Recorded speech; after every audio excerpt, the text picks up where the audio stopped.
Hello, everyone. My name is Chrysoula. I am from OGAE Greece, and together with me, I have the Busker from Malta. Hello, guys. Hi. Hello. It's a little bit loud, I'm a little bit lost fucked up, might be the How are you? How are you doing?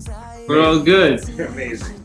Perfect. I like your outfits. You look very, very fancy. I like it. Okay, guys. So the Busker are the representatives from Malta this year. They are going to Eurovision in Liverpool with the song "Dance Our Own Party." And they have given us the pleasure to give us an interview. So, guys, I have some questions for you that all the Greek audience wants to hear all your answers. Are you ready? Yes, always. Perfect. Okay, so your song is called Dance Our Own Party. And you're talking about a party. How do you want to show this party to the audience in Liverpool? Can you give us some hints about this? Pull it out straight away. There you go. You can explain that to them about the book secret. Okay. Yeah, so basically, the song talks about a party, but not the usual kind of party, I think. The theme is actually leading up to the fact of our own party, the way, the type of party that we feel comfortable most in. And I think what we're planning on doing on stage is try to create a journey of what the lyrics are saying, making the protagonist, which I will be kind of telling the story with moving from parts of the stage, trying to be very, very careful what to say here, and showing that there are different type of parties, and it's not just the casual clubs scene parties. There are also intimate parties that one can enjoy. Okay. I like it. I like this answer. I didn't expect that. I like it a lot. And some days ago, you also released the revamped version of your song. Can you tell us the reason why you decided to undergo a revamp? What did you want to ameliorate? Did you want to make it like more cheesy or something? I don't know. No, the problem, so before we submitted the song, we thought we were going to have an amount of time frame to work on the song. But in reality, then we ended up with only 1 month. So we only had 1 month to finalize the song and submit it to the Malta Eurovision Song Contest. And I think, me personally, when we submitted the song, I still believe that we could have done something with certain sounds, certain parts of it. The production element, rather the songwriting of it. I think songwriting, we were all happy with it. But yes, for the production side, I believe there were certain elements that I wanted to challenge a little bit. And then after we wanted, we took this opportunity to level it up a little bit and be happy with it, and have the final product that we can present then in Liverpool. And me personally, I'm super, super happy the way it turned out. So now I have zero regrets. That's amazing. I think that this is the most important thing. Since you have a song that you believe in this and you're going there, you're going to have fun, I think that this is the most important thing for Eurovision. Mm-hmm. Yeah. Okay, sure. so you are a group. You're a group, and there are many groups in this year's contest. Yes. Does that make you feel more competitive? Does that make you feel more relaxed? You kind of don't care? What's your opinion about this? I think we have different opinions, probably, as per usual. But personally, it doesn't make a difference whether it's a band or a interview. The most important is that I get to meet them as well. I get to connect. Speak about music, see what they like, what they don't like. Just make conversation with musicians like we usually do. And put on a great show.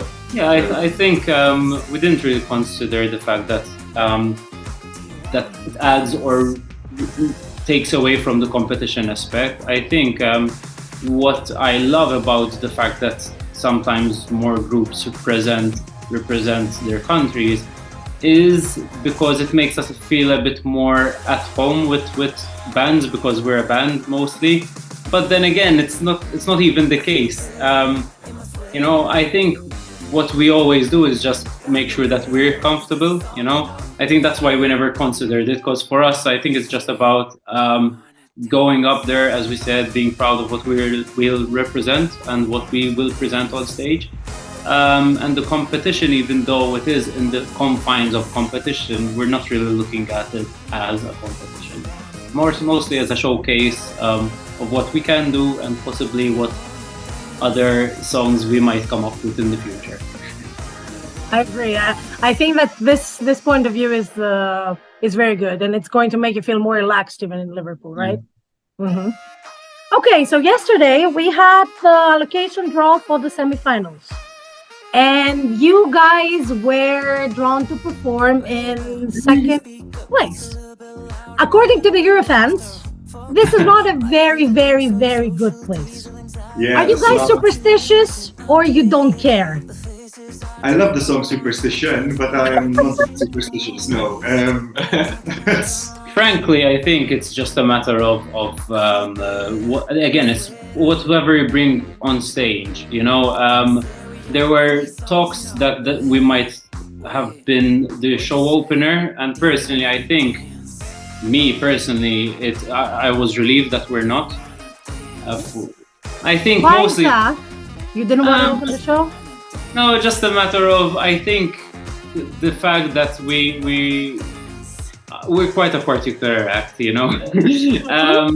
I think sometimes putting the pressure on us as a show opener doesn't reflect well on us. I don't know. I'm just spreading it out, but I think we don't see it as a disadvantage. I think we can bring what we need to bring in second position, in third, fifth. I think all of at the end of the day, it's the song that counts. I might sound naive, but whatever position we are in, we're still going to give our 100% and more. So for us, the most important thing is that we're going to perform. We're going to represent our country, and we're going to do our best to give the song the justice it deserves, and we'll bring the show to Liverpool.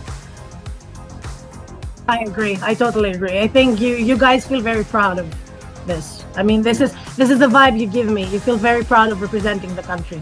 And because I saw the national final, I saw all nights. You were standing out. So why not admitting it? And since your national final has kind of a good tradition, we have seen many beautiful national finals in Malta and many representatives the past years. Do you have received, like, maybe did you contact anyone from the previous representatives in order to give you some tips? Do you know anyone who represented Malta the previous years in order maybe to ask them what to pay attention to, how to handle the pressure and everything? In reality, rather than speaking to the actual artists themselves, some of them are our friends, yes. As in, I personally have worked with Ira. He knows Destiny through X Factor as well.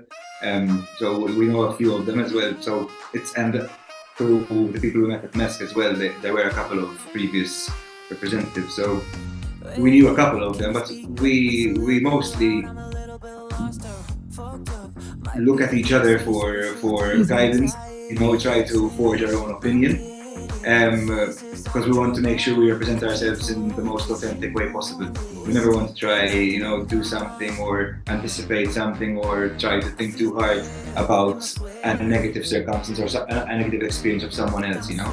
We want to stay as positive as possible. We go there, we do our job, we have fun doing it, and hopefully represent the island as well as possible. I agree. Okay, guys, favorite Maltese entry ever? I like this. I have to. Okay. You said Destiny, I think. I like the Destiny's song, in my opinion, from a songwriter's point of view, is definitely the best written song we have ever proposed or submitted. But then there's the classic Desire by Claudette Watch. Okay. And for the rest of you? I agree with Dave. For me, Destiny is, I think, the strongest entry that we had.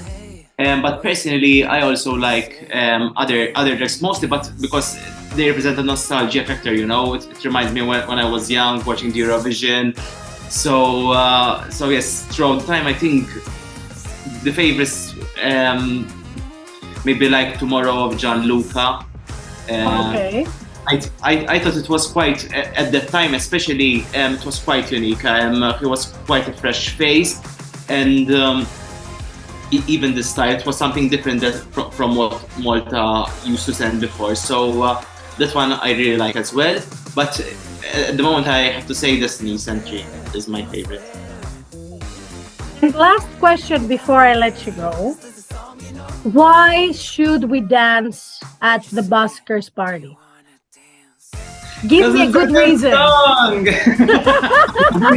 So you gotta dance with us. Okay.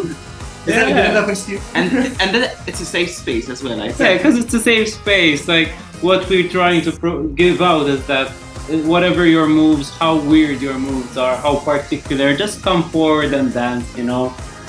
It's not about who's watching; it's about how you're feeling. Just go for it. Okay. Hopefully, when I see you in Liverpool, we will dance together and we will have a lot of fun. Thank you guys so much for taking the time and doing this interview. Before I let you go, a very, very small message to all the Greek fans in OGAE Greece. Can you give us some thoughts, some wishes? For sure. First of all, thanks a lot for this wonderful opportunity to have this conversation. Thank you all from Greece who are watching this. Make sure to like and subscribe the channel for more videos, I'm sure. If you guys really want to follow us throughout our journey in Liverpool and possibly after Eurovision, you can find our handles, the Busker, on Instagram, Facebook, TikTok, Spotify, all the works. From a fellow island and archipelago, Malta, we will see you in Liverpool and Kalenikta. Thank you, Kalinikta. I also know Ileila Taiba, but I think that this is good evening. Yeah, it's good. No, it's good. It's Okay. Thank you very much, guys. Thank you so much. Have a good night, and I'll see you soon. Bye-bye. Bye-bye. It's really our own body, our own body.